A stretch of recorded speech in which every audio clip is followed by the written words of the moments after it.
Welcome to Jawahar Navodaya Vidyalaya.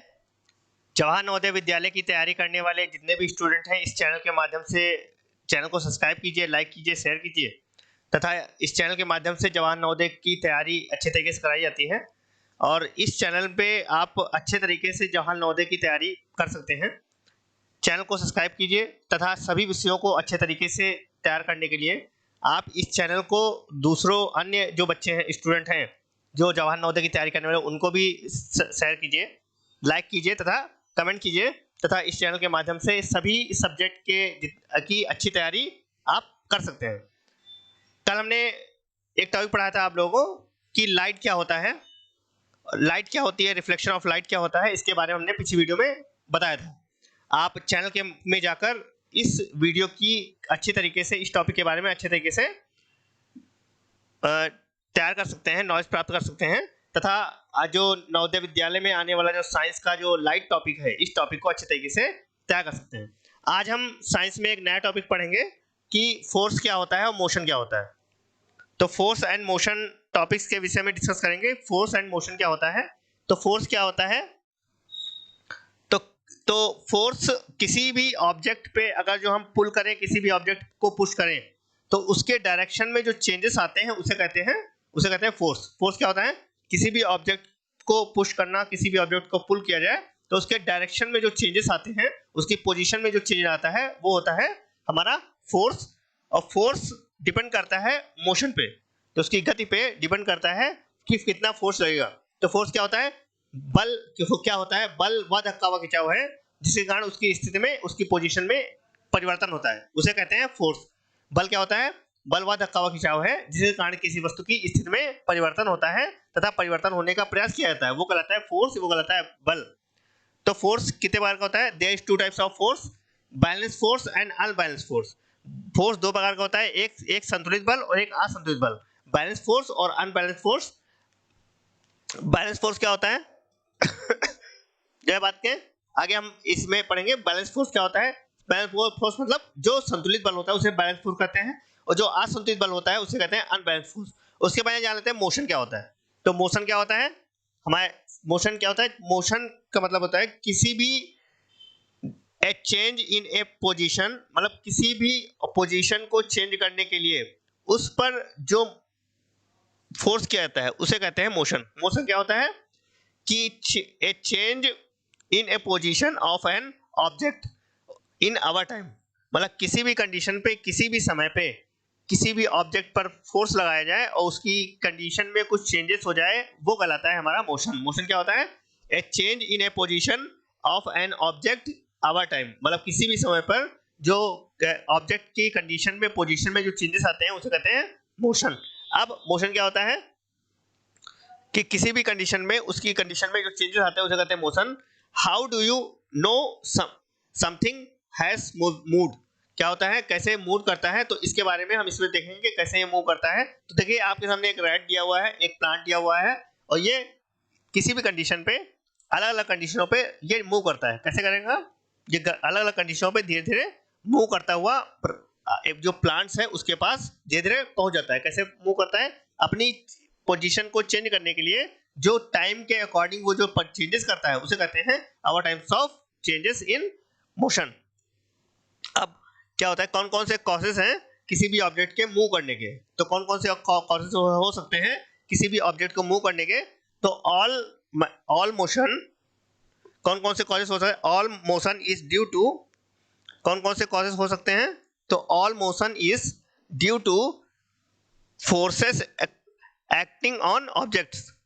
What is force, force क्या होता है अभी बताया हमने। फोर्स क्या होता है, किसी भी ऑब्जेक्ट को पुश किया जाए, किसी भी ऑब्जेक्ट को पुल किया जाए तो उसकी कंडीशन में, उसके बिहेवियर में जो चेंजेस आते हैं उसे कहते हैं फोर्स। मतलब बल लगाकर किसी वस्तु की स्थिति में परिवर्तन करना, मतलब किसी वस्तु पे फोर्स लगाया जाए, किसी वस्तु को पुश किया जाए या किसी वस्तु को पुल किया जाए तो उसकी डायरेक्शन में, उसकी पोजीशन में जो चेंजेस आते हैं वो चेंजेस फोर्स के कारण आते हैं। जैसे ये क्या है, ये एक आपके सामने एक गाड़ी दी हुई है और इस गाड़ी में हमने क्या किया, धक्का लगाया और धक्का लगाने फोर्स लगाया, तो फोर्स लगाने पर उसकी पोजीशन में जो चेंजेस आते हैं उसे कहते हैं फोर्स। फोर्स समझ में आया सबको, फोर्स क्या होता है कि बल लगाकर या किसी वस्तु की स्थिति में परिवर्तन करना तो कहलाता है बल। क्या होता है? तो बल वह धक्का व खिंचाव है जिसके कारण उसकी स्थिति में परिवर्तन करके जाता है।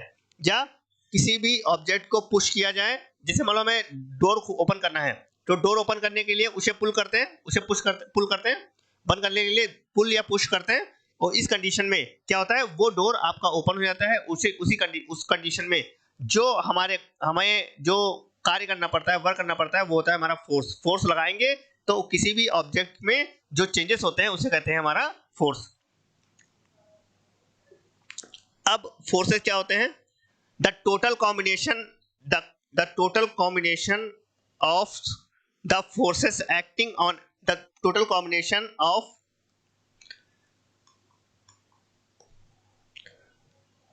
अब कौन कौन सी कंडीशनें होती हैं फोर्स की? हमने फोर्स समझ में आया सबको। फोर्स क्या होता है कि किसी भी ऑब्जेक्ट को फोर्स किया जाए, पुश किया जाए, पुल किया जाए, तो वो कंडीशन कहलाती है फोर्स। तो फोर्स के कौन कौन से कॉजेस हैं? तो फोर्स का कौन सा कॉजेस है? The total combination of the force acting on an object is called net force. Net force क्या होता है? The total combination of the force acting on an object is called net force. ये हमारा net force होता है। Net force क्या होता है? किसी भी ऑब्जेक्ट पर टोटल जो फोर्स किया जाता है वो कहलाता है नेट फोर्स। अगर एग्जांपल की बात करें तो किसी भी, जैसे हमारी पृथ्वी है, हमारी पृथ्वी क्या कर रही है? हमारी अर्थ किसी भी ऑब्जेक्ट को ऊपर से नीचे की ओर खींच रही है, और इसी खींचने में जो बल लग रहा है, उसे फोर्स कर लग रहा है, उसे कहते हैं total combination of the force in the earth. हमारी पृथ्वी पर जो बल लग रहा है वो बल हमारी ग्रेविटी के कारण लग रहा है। अब बात करते हैं फोर्स कितने प्रकार का होता है। तो अभी हमने स्टार्ट करते समय बताया था कि there is two types of force, balance force and unbalance force. Balance force क्या होता है? संतुलित बल क्या होता है कि किसी भी, जैसे मान लेते हैं दो टीमें हैं और दो टीमों में मान लेते हैं क्लास 7th के एक रस्साकसी की एक टीम है जिसमें एक तरफ 4 लोग हैं, दूसरी तरफ 4 लोग हैं, और दोनों सब एक ही उम्र के, एक ही हाइट के, एक ही वेट के सब बच्चे हैं। तो अगर जो हम रस्सी को खींचे तो शायद दोनों तरफ बल समान लगेगा, फोर्स इक्वल लगेगा, और इक्वल फोर्स के कारण वो रस्सी ना तो इधर वाला की तरफ जाती है, ना कि दूसरे ए पोर्शन तरफ जाती है, ना बी पोर्शन तरफ जाती है। इसका मतलब वो जो फोर्स है वो एक प्रकार का बैलेंस फोर्स है। तो बैलेंस फोर्स क्या होता है? A balance force is an one. Balance force क्या होता है? A balanced force is one in which the net force equal to 0. Balance force क्या होता है? जो ए टीम है, जो बी टीम है, दोनों तरफ से खींचती हैं, लेकिन दोनों तरफ से जो नेट फोर्स होता है वो इक्वल टू 0 हो जाता है। क्यों होता है इसको हम देख लेते हैं। तो बैलेंस फोर्स क्या होता है? A balance force in one in which the net force equal to 0। और क्यों होता है ये इसलिए होता है क्योंकि ये आपके सामने एक इमेज बनी हुई है, और इस इमेज में दो पर्सन दिखाई दे रहे हैं, और दोनों रस्सी को खींच रहे हैं, और दोनों का वेट समान है, दोनों की हेल्थ समान है, दोनों जो फोर्स लगा रहे हैं वो भी इक्वल है, और दोनों इक्वल बल लगा रहे हैं, इसीलिए ना ये गिर रहा है ना ये गिर रहा है, और दोनों रस्सी को बराबर बराबर संतुलित तरीके से खींचे हुए हैं। और इस प्रकार के जो फोर्स है ये कहलाएगा, ये आपका बैलेंस फोर्स कहलाएगा। ये देखिए, इसमें दोनों व्यक्ति समान तरीके से खड़े हुए हैं, और इस प्रकार का फोर्स संतुलित बल या बैलेंस फोर्स कहलाएगा। ये ऊपर से जो फोर्स लगा रही है हमारी अर्थ पे वो 15 न्यूटन लगा रही है, ये नीचे से भी जो फोर्स लग रहा है वो 15 न्यूटन लग रहा है, मतलब इक्वल फोर्स लग रहा है। जितना हम फोर्स लगाएंगे हमारी अर्थ में नीचे ग्रेविटेशनल फोर्स लगता है, उतना ही नीचे से ऊपर की ओर भी फोर्स लगेगा, और वो दोनों फोर्स जब इक्वल हो जाते हैं तो हम संतुलित तरीके से या बैलेंस तरीके से आप खड़े रहते हैं। जो हम अपनी पृथ्वी के ऊपर, अपनी अर्थ के ऊपर अगर संतुलित तरीके से अगर स्टैंड सही से खड़े हुए हैं, तो इसका मतलब यह है कि जो हमें फोर्स, हमारी बॉडी का जो फोर्स लग रहा है, जो ग्रेविटेशनल फोर्स लग रहा है वो, और नीचे से जो फोर्स आएगा, वो दोनों इक्वल हो जाते हैं, और इक्वल फोर्स होने की वजह से उसकी जो वैल्यू हो जाती है वो 0 हो जाती है। ये होता है आपका बैलेंस फोर्स। बैलेंस फोर्स समझ में आया क्या होता है? तो बैलेंस फोर्स क्या होता है? A balance force is one in which the net force equal to 0। Balance force क्या होता है? जैसे ये 25 न्यूटन है, इसका भी वेट 25 न्यूटन है, और दोनों इक्वल आपका वेट लगा रहे हैं, जिनका जो नेट फोर्स जो फोर्स है दोनों का सेम है, इसीलिए जो नेट इक्वल फोर्स हो जाता है वो कितना हो जाता है, वो होता है 0। इसके बाद आता है अनबैलेंस फोर्स। अनबैलेंस फोर्स क्या होता है, मतलब असंतुलित बल। असंतुलित बल की बात करें तो एन अनबैलेंस फोर्स, असंतुलित बल क्या होता है कि जो असंतुलित बल होता है, जो अनबैलेंस फोर्स होता है, an unbalanced force is one in which the net force is greater than 0। क्या होता है, अनबैलेंस जो फोर्स होता है वो ग्रेटर देन 0 होता है नेट फोर्स के, जो नेट फोर्स के ग्रेटर देन 0 होता है कौन सा, अनबैलेंस फोर्स। अब जैसे एग्जांपल के द्वारा समझ लेते हैं कि जो अनबैलेंस फोर्स होता क्या है। तो अनबैलेंस फोर्स क्या होता है, जैसे मान लो ये इसमें 2 लोग हैं, इधर आपके 3 लोग हैं, और ये 2 लोग ये 3 लोग जब रस्सी को खींच रहे हैं तो इधर 2 लोग हैं, इधर 3 लोग हैं, मतलब इधर आपका फोर्स कम लग रहा है अकॉर्डिंग टू इधर बी सेक्शन में। जो ए सेक्शन है, एक सेक्शन में फोर्स ज्यादा लगेगा और बी सेक्शन में फोर्स कम लगने की वजह से जो ये रस्सी खींच रहे हैं, ये रस्सी इधर से इधर की ओर आ जाएगी, और इस प्रकार का आप जो फोर्स कहलाएगा वो कहलाएगा अनबैलेंस फोर्स। मतलब दोनों तरफ का वेट समान नहीं होने की वजह से इसमें जो फोर्स लग रहा है वो अनबैलेंस फोर्स लग रहा है। मतलब आपने क्या पढ़ा, अनबैलेंस फोर्स क्या होता है, and unbalance force is the one in which the net force is not a greater than 0। इसके बाद आगे बात करें, जैसे पैराशूट उड़ा रहे हैं, जो उड़ते हुए जा रहे हैं, तो इसमें क्या होता है, दोनों का जो बैलेंस है वो इक्वल नहीं है, और इक्वल ना होने के कारण ये जो बैलेंस, ये जो फोर्स है वो ग्रेटर देन 0 है, और इस प्रकार के बल को अनबैलेंस फोर्स कहते हैं। जैसे हमारी ग्रेविटी जो पृथ्वी से ऊपर जो ग्रेविटी है वो 2 न्यूटन है, और इनका जो वेट है वो 50 न्यूटन है, और दोनों का जो बैलेंस है, दोनों का जो फोर्स है वो इक्वल ना होने के कारण ये अनबैलेंस फोर्स कहलाएगा। अब दिया हुआ क्या, दिया हुआ है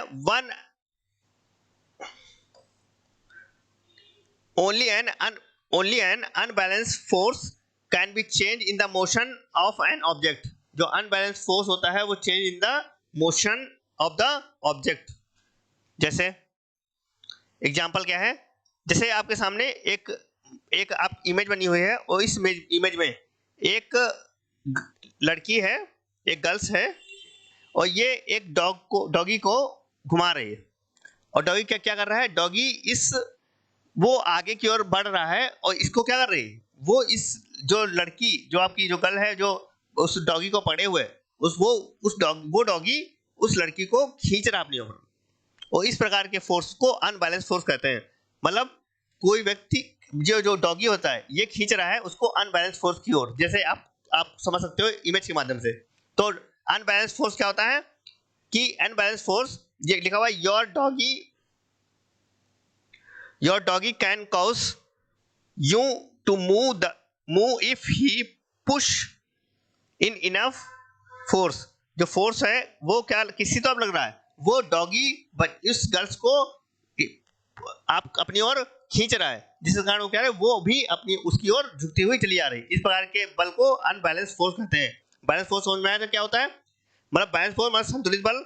संतुलित बल क्या होता है, जैसे जो दोनों तरफ से समान बल लगता है, जैसे रस्सी की दो तरफ से खींची, वो संतुलित बल है। असंतुलित बल या अनबैलेंस फोर्स क्या होता है, जैसे कुएं से पानी निकालना, कुएं से पानी निकालते समय जो क्या रहे, आप अपनी तरफ खींच रहे हो, बल लगा रहे हो, और नीचे और ग्रेविटी अपनी तरफ बाल्टी को जो कुएं में है वो अपनी ओर खींच रही, और इस प्रकार के फोर्स को अनबैलेंस फोर्स कहते हैं।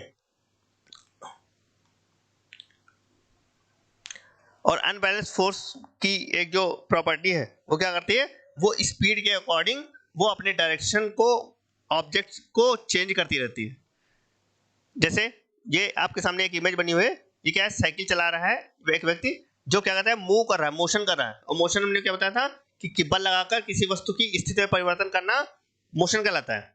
कि बल लगाया जाए किसी वस्तु की स्थिति में, और किसी वस्तु की स्थिति में परिवर्तन करना, मतलब हमने बल लगाया, फोर्स किया, उसकी कंडीशन में जो चेंजेस हो रहा, और चेंजेस किसके कारण हो रहा है, चेंजेस इसलिए हो रही क्योंकि वो हमने जिस ऑब्जेक्ट पे फोर्स किया है वो ऑब्जेक्ट में स्पीड आ गई और स्पीड के कारण उसकी डायरेक्शन में जो जो चेंजेस आ रहे हैं उस ऑब्जेक्ट के, वो कहलाता है आपका मोशन। जैसे एग्जांपल आपके सामने दिया हुआ है, एक लिटिल ब्रदर है और ये लिटिल ब्रदर क्या कर रहा है, साइकिल को चला रहा है, साइकिल को चला रहा है और जैसे ही ये चलाता है तो क्या कर रहा है, ये अब वो इसको धीरे धीरे कभी पुल करता है, कभी पुश करता है, मतलब स्पीड को कम करता है, स्पीड को ज्यादा भी कर लेता है, और इस प्रकार के फोर्स को अनबैलेंस फोर्स या अनबैलेंस मोशन भी कहते हैं। मतलब किसी की के मोशन में बार बार चेंजेस आना, ये अनबैलेंस मोशन कहलाएगा। अब आता है unbalance force can be act in the same direction. Unbalance force की unbalance force can act in the same direction. आपके सामने इमेज बनी हुई है और इसमें क्या हो रहा है, एक आपके सामने एक बॉक्स है और इस बॉक्स को दो लोग अपनी अपनी कंडीशन में खींच रहे हैं। मतलब एक इधर खींच रहा है, एक फोर्स इधर लगा, एक तरफ लगा रहा है और दूसरा इधर लगा रहा है, मतलब दोनों अपनी अपनी कंडीशन के विपरीत दिशा में, मतलब जिधर खड़े हुए हैं, जिधर वो दोनों व्यक्ति खड़े हुए हैं वो अपने सामने वाली कंडीशन पे फोर्स कर रहे हैं और दोनों ए वाला बी की तरफ तथा बी वाला ए की तरफ फोर्स करने का दोनों का जो जोने का जो फोर्स हो जाता है वो फोर्स इक्वल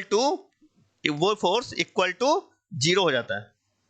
और इस प्रकार के फोर्स को आपका same direction of the force कहलाता है और उस कंडीशन में इसका फोर्स 0 हो जाएगा और ये फोर्स कहलाएगा अनबैलेंस फोर्स। समझ में? जो आपके सामने बॉक्स है, इसमें क्या है, एक बॉक्स मान लेते रखा हुआ है और इस बॉक्स में एक व्यक्ति इधर की ओर धक्का दे रहा है, एक व्यक्ति उधर की ओर धक्का दे रहा है, और उस जो बक्सा है, बक्से में कोई भी इसकी कंडीशन में, उसकी पोजीशन में कोई भी चेंजेस ना हो, तो इस प्रकार के चेंजेस को अनबैलेंस पुश चेंज कहलाता है। जैसे जो एक कैबिनेट है और इस कैबिनेट को जब पुश किया जाता है तो उसकी कंडीशन में कोई भी परिवर्तन नहीं होता है अगर सेम कंडीशन पे, लेकिन अगर उसकी कंडीशन, अगर जो एक तरफ फोर्स लग रहा है, जैसे ये इमेज है, इस इमेज में दो कंडीशन है, एक तरफ जो ए पर्सन है ये जो फोर्स कर रहा है वो फोर्स लगा रहा है 15 न्यूटन का, और दूसरी तरफ तो जो फोर्स लगा रहा है वो लगा रहा है 10 न्यूटन का। इससे हो रहा है एक तरफ फोर्स ज्यादा लग रहा है, एक तरफ फोर्स कम लग रहा है। इसके कारण जो ये बॉक्स है, ये जो कैबिनेट है, वो लेफ्ट टू राइट डायरेक्शन में मूव कर जाएगा। मतलब जिस डायरेक्शन में फोर्स कम लगेगा उसी डायरेक्शन पे जो हमारा ऑब्जेक्ट है वो धीरे धीरे मूव करता जाएगा। ये आपका अनबैलेंस फोर्स कहलाएगा। जैसे what is the net force? Net force क्या होता है? नेट फोर्स वो होगा जब दोनों तरफ से इक्वल फोर्स लगेगा, उस कंडीशन को कहते हैं नेट फोर्स। तो नेट फोर्स क्या होता है? नेट फोर्स होता है जब इक्वल तरीके से फोर्स लगे। लिखा हुआ है नेक्स्ट क्वेश्चन है कि व्हाट डायरेक्शन, ये क्वेश्चन आपके सामने दिया हुआ है, what direction is the cabinet moving? मतलब जो कैबिनेट है वो किस डायरेक्शन में मूव करेगा। तो आपको ये बताना है, कोई कमेंट के माध्यम से बताइए कि ये जो कैबिनेट है वो किस डायरेक्शन में मूव करेगा। कमेंट के माध्यम से आप बताते रहिए कि फोर्स क्या होता है, कमेंट में बताइए कि फोर्स समझ में आया तो फोर्स होता क्या है।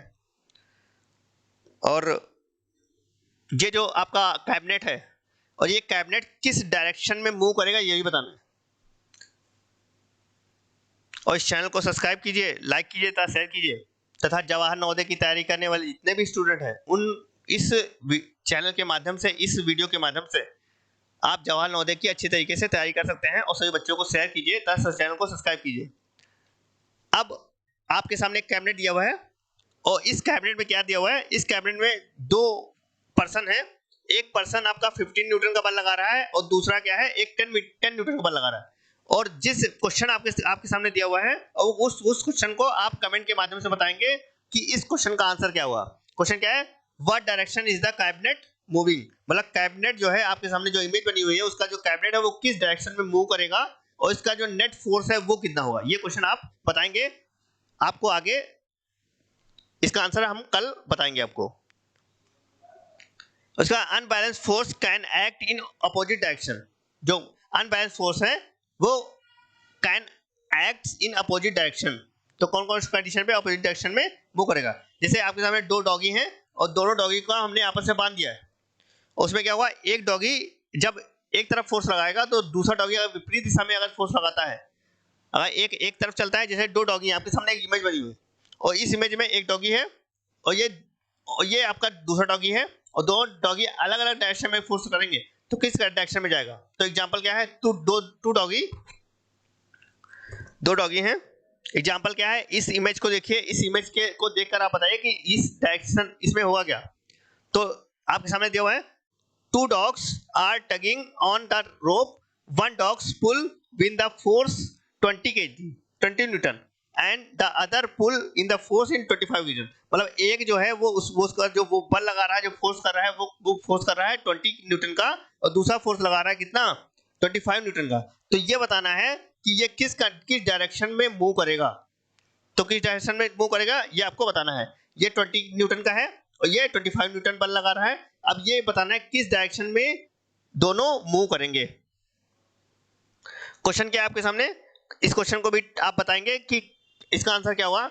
What is the net force, इसका नेट, इस इमेज को देख के बताइए कि इसका नेट फोर्स क्या होगा और यही बताना है what direction is the rope moving, मतलब किस डायरेक्शन में ये मूव करेंगे। 2 क्वेश्चन है, इसको कमेंट के माध्यम से बताएंगे और कल हम आपको इसका आंसर डिटेल में बताएंगे कि ये क्यों इस डायरेक्शन में मूव करेंगे। इसके सामने, इसके बाद दिया हुआ है अनबैलेंस फोर्स, जो आपके सामने दिया हुआ है, इसको हम अगली वीडियो में बताएंगे कि किस डायरेक्शन में आपका मूव करेगा। इसके बाद दिया हुआ है मास एंड इनर्शिया। इनर्शिया क्या होती है, पिछली वीडियो में हमने बताया था कि इनर्शिया होती क्या है। आप वीडियो को, पुरानी वीडियो को देखिए ताकि इनर्शिया के बारे में आपको अच्छे से पता चल सके और इस वीडियो में आपको इनर्शिया के बारे में पता चल सके इनर्शिया होती है। इनर्शिया क्या होती है, इनर्शिया मतलब, और मास क्या होता है। तो अगर हमारी अर्थ में, हमारे यूनिवर्स में कोई भी अगर ऑब्जेक्ट है तो इसका मतलब उसका मास होगा। अगर ऑब्जेक्ट है तो मास होगा, अगर ऑब्जेक्ट है तो वो स्थान घेरेगी। अगर मास है, अगर ऑब्जेक्ट है तो मास होगा, ऑब्जेक्ट अगर मास नहीं है इसका मतलब वो ऑब्जेक्ट है ही नहीं। कहने मतलब ये हमारी यूनिवर्स में जितनी भी चीजें पाई जाएंगी उन सभी चीजों का एक मास होगा और मास होगा तो ऑब्जेक्ट होगा, अगर मास नहीं है तो उसका ऑब्जेक्ट नहीं होगा। नेक्स्ट क्वेश्चन क्या है, इसमें दिया हुआ इनर्शिया क्या होती है। तो आपको बताया गया P equal to M into V. Inertia का एक फॉर्मूला होता है P इक्वल टू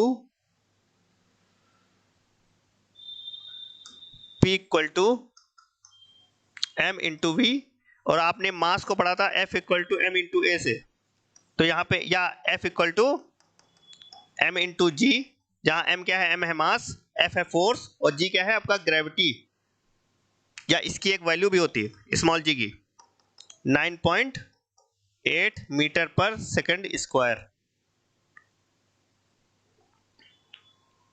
a क्या है, F equal to M into A, F force, m है मास, a आपका एक्सेलरेशन या इसे कहते हैं त्वरण।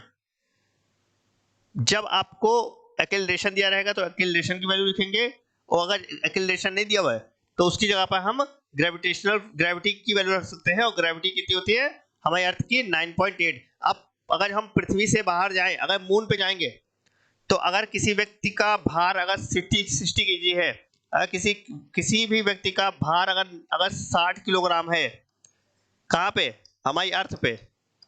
अगर किसी व्यक्ति का भार अगर हमारी अर्थ पे 50 किलोग्राम है, 60 किलोग्राम है, तो मून पे अगर जाता है तो उसका वेट जो रह जाएगा वो रह जाएगा, इसको 1/6 से मल्टीप्लाई कर देंगे तो उसका वेट रह जाएगा 10 kg, 10 न्यूटन, या W equal to M into G, ये वर्क करेगा।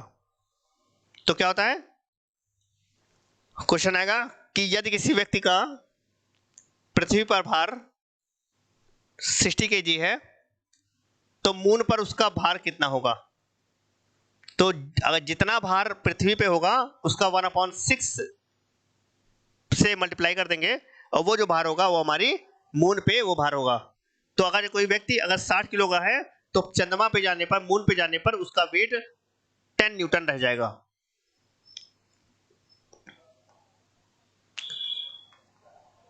अब इनर्शिया क्या होती है, Newton first law, the law of inertia क्या होती है law of inertia? And law of inertia क्या होती है? an object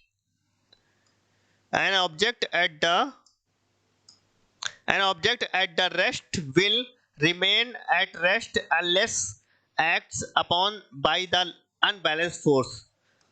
या लॉ ऑफ इनर्शिया क्या होती है? लॉ ऑफ इनर्शिया ये कहती है कि किसी फर्स्ट लॉ ऑफ मोशन ये कहता है किसी भी वस्तु पर बल लगाया जाए या तो वो विरामावस्था में होगी या तो वो गति की अवस्था में होगी।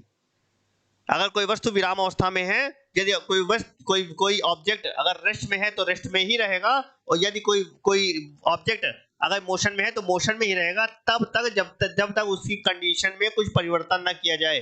समझ में आया कि फर्स्ट लॉ ऑफ मोशन क्या होता है कि यदि कोई ऑब्जेक्ट अगर मोशन में है तो मोशन में ही रहेगा, अगर कोई ऑब्जेक्ट अगर रेस्ट में है तो रेस्ट में ही रहेगा जब तक उसकी कंडीशन में कुछ चेंजेस ना किया जाए, और यही कहलाता है first law of motion. First law of motion समझ में आया क्या होता है कि यदि कोई वस्तु विराम अवस्था में है तो विराम अवस्था में ही रहेगी, और यदि कोई वस्तु गति अवस्था में है तो गति अवस्था में ही रहेगी यदि जब तक उसकी स्थिति में परिवर्तन न किया जाए।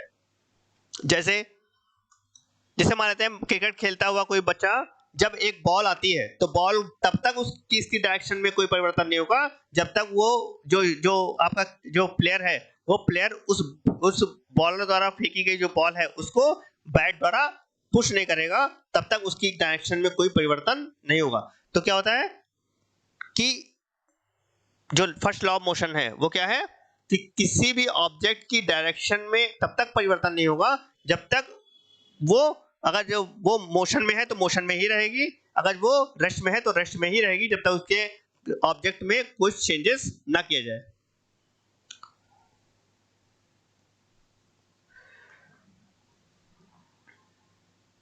जैसे बहुत सारे यहाँ पे आपके कैरम की गिट्टी रखी हुई है, बहुत सारी, ये कैरम है और इस कैरम की बहुत सारी आपकी जो है रखे हुए हैं, और इसमें क्या है जब एक बच्चा जब कोई ऑब्जेक्ट जब अपने जब उसको पुश करता है तो एकदम नीचे वाली जो आपकी गिट्टियां हैं वो क्या करती हैं, वो अपनी जगह पे कंडीशन पे हट जाती है, ऊपर कोई फर्क नहीं पड़ता है। इसका मतलब यह है कि यदि कोई वस्तु रेस्ट में है तो रेस्ट में ही रहेगी जब तक उसकी कंडीशन में कोई परिवर्तन ना किया जाए।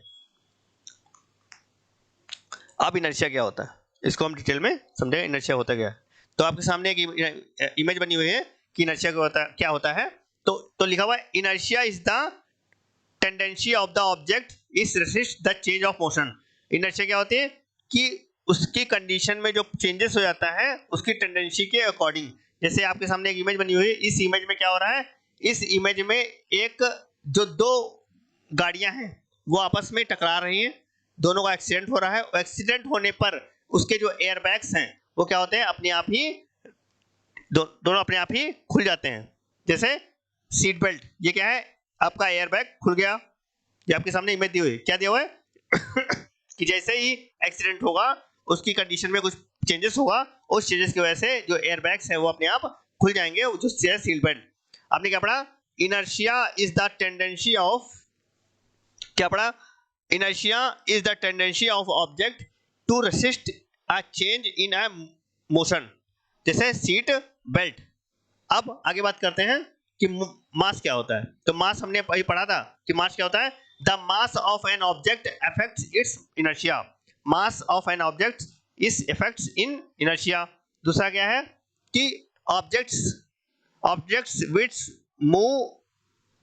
With more motion have more inertia than and objects with smaller mass.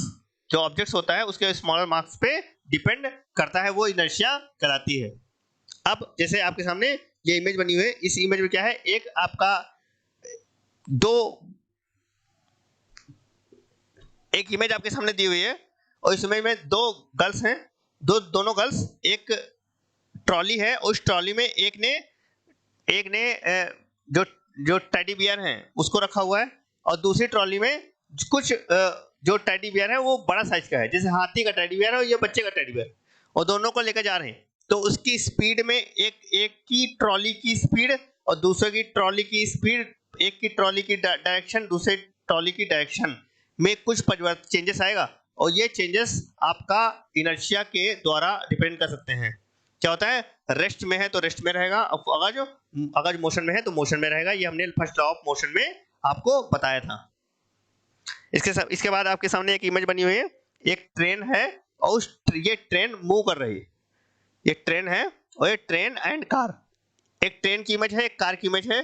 Train की इमेज और कार की इमेज की एक्सेलरेशन में बहुत सारा चेंजेस आएगा। और ये चेंजेस क्या है, ये ट्रेन है, ट्रेन इस डायरेक्शन में आ रही, दूसरा कार इस डायरेक्शन में आ रही, दोनों की स्पीड में चेंजेस में कुछ कार एंड ट्रेन की स्पीड में कुछ चेंजेस होगा। और वो चेंजेस आप इमेज के माध्यम से देख सकते हैं। फिर से दिखा देते हैं कि ये एक आपका ट्रेन है और ट्रेन ये मूव करेगी, एक्सेलरेट करेगी, और दूसरी आपकी कार है, कार एक्सेलरेट करेगी और उनके एक्सेलरेशन में डिफरेंट चेंजेस आएगा। और ये क्यों आएगा ये आपको बताना है, कमेंट के माध्यम से बताते रहिए। कल आपको इसके बारे में डिटेल आंसर मिलेगा कि ये जो चेंजेस आ रहा है वो क्यों आ रहा है। नेक्स्ट है फ्रिक्शन क्या होता है या घर्षण क्या होता है। अगर फ्रिक्शन ना होता तो क्या होता, दूसरा एंड ग्रेविटी क्या होती है। फ्रिक्शन ना होता तो क्या होता, तो अगर फ्रिक्शन ना होता, अगर घर्षण ना होता तो शायद हम चल ना पाते, हम सही से खड़े ना हो पाते, हम कहीं पे जाते तो फिसल जाते। मतलब इस फ्रिक्शन की वजह से ही हम आसानी से चल लेते हैं, हम इस फ्रिक्शन की वजह से ही हम आसानी से खड़े हो पाते हैं। फ्रिक्शन की वजह से ही ये जो गाड़ी, जो रोड पे जो कार है, रोड पे जो गाड़ियां हैं वो या ट्रेन्स हैं, हम चल पाते हैं। और फ्रिक्शन हमारी जो प्लेन जो आपकी जमीन होगी उसमें आसानी से आप चल सकते हो, उसमें फ्रिक्शन अच्छा लगता है। लेकिन अगर बात करें, अगर हम बर्फीले एरिया में, अगर हम शिमला में बात करें, अगर मनाली में बात करें, वहां पे अगर हम बात करें रेगिस्तान वाले एरिया में, जहाँ पे बालू वाला रेगिस्तान वाला एरिया है, तो वहां पे आपका फ्रिक्शन कम वर्क करता है। तो फ्रिक्शन वर्क कहाँ कम करेगा, वो वर्क कम करेगा जो रेगिस्तान वाला एरिया है, जहाँ पे बालू है, या जहाँ पे आपका जो बर्फ से ढकी हुई, जो आपकी जो चादरों से ढकी हुई जो लेह लद्दाख वाला एरिया है, उस जगह पे आपका जो फ्रिक्शन है वो कम कार्य करेगा। लेकिन अब अगर हम बात करें यूपी की, बिहार की, मध्य प्रदेश की, तो वहाँ की जो जमीन है, उस जमीन में, उस लैंड में आप आसानी से दौड़ सकते हो, खेल सकते हो, चल सकते हो, क्योंकि उसमें बैलेंस तरीके से आपका जो बॉडी होती है वो अच्छे तरीके से वर्क करती है, उसमें फ्रिक्शन अच्छा काम करता है। तो फ्रिक्शन क्या होता है समझ में आया कि फ्रिक्शन की वजह से ही हम चल पाते हैं। ग्रेविटी क्या होती है, ग्रेविटी क्या होती है, तो ग्रेविटी क्या होती है, हमारी ग्रेविटी, हमारे जो पृथ्वी पर हमें बैलेंस बनाए हुए हैं, और ग्रेविटी नहीं होगी तो हम सही से खड़े भी नहीं हो पाएंगे। जैसे आपके सामने एक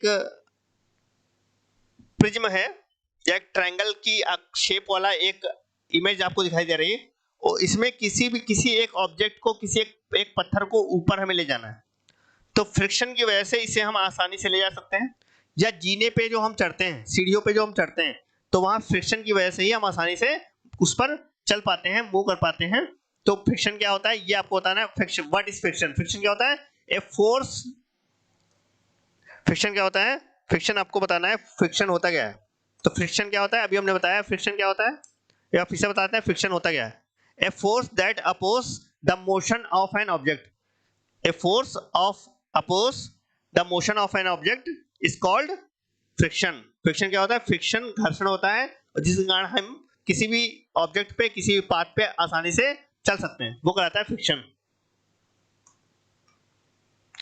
अब फ्रिक्शन क्या होता है समझ में आया सबको। फ्रिक्शन क्या होता है कि फ्रिक्शन वो होता है जो किसी भी ऐसे सरफेस पे जो स्मूथ सरफेस हो, किसी भी ऐसे सरफेस पे जो शाइनी सरफेस हो, उस पर जो स्पीड होगी उसकी, वो आपकी स्मूथ नहीं होगी, वो स्पीड अच्छी नहीं होगी, उस पर वर्क नहीं करता, फ्रिक्शन हमारा वर्क नहीं करता है। कैसे सरफेस पे, जो स्मूथ होगा, जो शाइनी सरफेस होगा, उस पर वर्क नहीं करेगा। लेकिन जो डल सरफेस होते हैं, जो आपका रफ सरफेस होगा, उस पर हमारा जो फ्रिक्शन होता है वो अच्छे तरीके से वर्क करता रहता है। जैसे हमने अभी एग्जांपल बताया आपको कि जो बालू है, वो सरफेस जो होता है, उसमें जो हमने बताया बर्फीले जो चादरों से ढकी हुई जो एरिया है, जैसे लेह लद्दाख, वहां पे फ्रिक्शन कम वर्क करता है। अब what affect the amount of friction, जैसे दो इमेजेस आपको सामने दी हुई है, एक जो आपके सामने इसमें the force of the push and pull, दो इमेज आपके सामने दी हुई है। इसमें दोनों इमेजों में दोनों आपस में लड़ाई कर रहे हैं और इसमें कौन पुश करने पर और पुल करने पर इसके फ्रिक्शन में जो जो चेंजेस आएंगे उसके बारे में बताया गया है।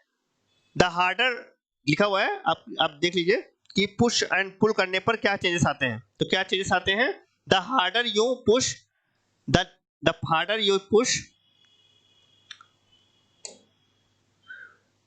the harder you push the larger it going at to take friction to stop the object। मतलब किस जो लार्जर होगा, जो ज्यादा पावरफुल होगा, वो क्या करेगा, जो कम पावरफुल है उसको फोर्स करेगा और फोर्स लगाएगा उसको स्टॉप कर देगा, उसको उसकी स्थिति में परिवर्तन लाने का प्रयास करेगा ताकि वो शांति से कोई भी ऑब्जेक्ट कर ले। जैसे एक क्लासरूम है और इस क्लासरूम में बहुत सारे बच्चे बैठे हुए हैं, उनमें से एक नए बच्चे का एडमिशन होता है और नए बच्चे ने क्या किया, नया बच्चा आया और वो जो आगे सीट रखी हुई बैग, उस बैग को उठाकर पीछे फेंक देता है और उसकी जगह पर बैठ जाता है। अब आगे जब दूसरा जो बच्चा बैठा हुआ था वो अगर आएगा तो अगर वो ज्यादा पावरफुल हुआ तो वो जो नया बच्चा है वो जो कम पावरफुल है तो उसको उसके स्थान से हटाकर उसी जगह बैठ जाएगा। लेकिन अगर जो नया बच्चा अगर पावरफुल हुआ तो वो उस बच्चे को बैग हटा देगा और उसके स्थान पर अपने आप बढ़ जाएगा। इसे कहते हैं फ्रिक्शन। और फ्रिक्शन में ये जो इमेजेस है वो इमेजेस यही डायरेक्शन दिखाया चाहती हैं कि जो ए पर्सन है जो बी पर्सन है दोनों आपस में जब लड़ाई करेंगे तो दोनों में से जो पावरफुल होगा वो उसकी कंडीशन उसकी स्थिति में उसकी सीट पे अपने आप आके बढ़ जाएगा। इसके बाद व्हाट इज ग्रेविटी। ग्रेविटी क्या होती है, अभी हमने बताया था कि जो हमारी ग्रेविटी होती है उसे स्मॉल जी से रिप्रेजेंट करते हैं और इसका जो वैल्यू होती है, ग्रेविटी क्या होती है, इसे स्मॉल जी से रिप्रेजेंट करेंगे, ग्रेविटी को स्मॉल जी से रिप्रेजेंट करेंगे और इसकी जो वैल्यू होती है वो होती है 9.8 मीटर पर सेकंड स्क्वायर। ग्रेविटी की वैल्यू क्या होती है, 9.8 मीटर पर सेकंड स्क्वायर। और हमारी अर्थ में ये जो ग्रेविटी किसी भी कोई भी ऑब्जेक्ट हमें वो ग्रेविटी करती क्या है कि कोई भी ऑब्जेक्ट हमें ग्रेविटेशनल फोर्स के कारण ऊपर से नीचे की ओर आती है तथा वो बैलेंस बनाए रखती है। अगर ग्रेविटेशनल फोर्स ना पाया जाए तो कोई भी ऑब्जेक्ट अच्छे तरीके से खड़ा ना हो पाए, बैलेंस तरीके से खड़ा ना हो पाए या वो चल ना पाए। ग्रेविटेशनल फोर्स की वजह से ही वो अच्छे तरीके से चल पाता है। तो ग्रेविटी समझ में आए, ग्रेविटी क्या होती है, ग्रेविटी होती है, ग्रेविटी को स्मॉल जी से रिप्रेजेंट करते हैं और इसकी वैल्यू होती है 9.8 मीटर पर सेकंड स्क्वायर। और इसको आप देख सकते हो, जो फॉर्मूला अगर हमें फोर्स निकालना है और एक्सीलरेशन ना दिया हो तो F = m × a में इसका यूज कर सकते हैं, या एक्सीलरेशन निकालने के लिए A = v - u/t में भी इसका यूज कर सकते हैं। A क्या है, A आपका एक्सीलरेशन है, V क्या है, V आपका जो लास्ट जो वेलोसिटी है वो है, और ये क्या है, ये आपकी प्राइमरी वेलोसिटी है, और T क्या है आपका, T टाइम है। तो आप इस कंडीशन से आप निकाल सकते हो किसी भी ऑब्जेक्ट की एक्सीलरेशन या ग्रेविटी। अब ग्रेविटी होती क्या है एक बार फिर से देख लेते हैं। ग्रेविटी क्या होती है, the force of attraction between two all object. या सभी ऑब्जेक्ट्स पे जो फोर्स लगाया जाता है उसे कहते हैं ग्रेविटी। क्या होता है, the force of attraction between all objects. जैसे एग्जांपल समझते हैं, the amount of gravity depends on two things. Gravity जो डिपेंड करती है वो टू थिंग्स पर डिपेंड करती है। कौन सा, एन ऑब्जेक्ट्स मासेस, ऑब्जेक्ट के मास पर डिपेंड करती है, और किस पर डिपेंड करती है, वो ऑब्जेक्ट के मास पर डिपेंड करती है। The distance between the two objects, किस पर, ये मास पे, एक फर्स्ट मास है और एक सेकंड मास है, और दोनों मास के डिस्टेंस पे डिपेंड करती है हमारी ग्रेविटी। जो दो ऑब्जेक्ट हैं और दो ऑब्जेक्ट के मास पर डिपेंड करती है हमारी ग्रेविटी। ये एक ऑब्जेक्ट ए है और एक ऑब्जेक्ट बी है, और दोनों ऑब्जेक्ट का जो मास है उसके डिस्टेंस पे डिपेंड करती है हमारी ग्रेविटी। ग्रेविटी समझ में क्या होती है, ग्रेविटी क्या होती है, the amount of gravity depend on two things. पहली थिंग्स क्या है, द ऑब्जेक्ट ऑफ मासेस, और दूसरी थिंग्स क्या है, the distance between the two objects. Objects कौन कौन से हैं, जैसे एक ऑब्जेक्ट ए है, दूसरा ऑब्जेक्ट ओ बी है, दोनों की डिस्टेंस पे डिपेंड करता है हमारा ग्रेविटी। अब नेक्स्ट वीडियो में आपको इसके बारे में जो क्वेश्चन आपसे पूछे गए इसके बारे में नेक्स्ट वीडियो में आपको जानकारी मिलेगी। तब तक चैनल को सब्सक्राइब कीजिए, शेयर कीजिए तथा लाइक कीजिए, तथा इस चैनल के माध्यम से आप जवाहर नवोदय की तैयारी करने वाले जितने भी स्टूडेंट हैं सभी स्टूडेंट को ये वीडियो शेयर कीजिए तथा चैनल को सब्सक्राइब कीजिए और वीडियो को देखते रहिए और वीडियो को अधिक से अधिक देखिए और सारी वीडियो देखिए। इसके माध्यम से अच्छे तरीके से जवाहर नवोदय की तैयारी कराई जाती है।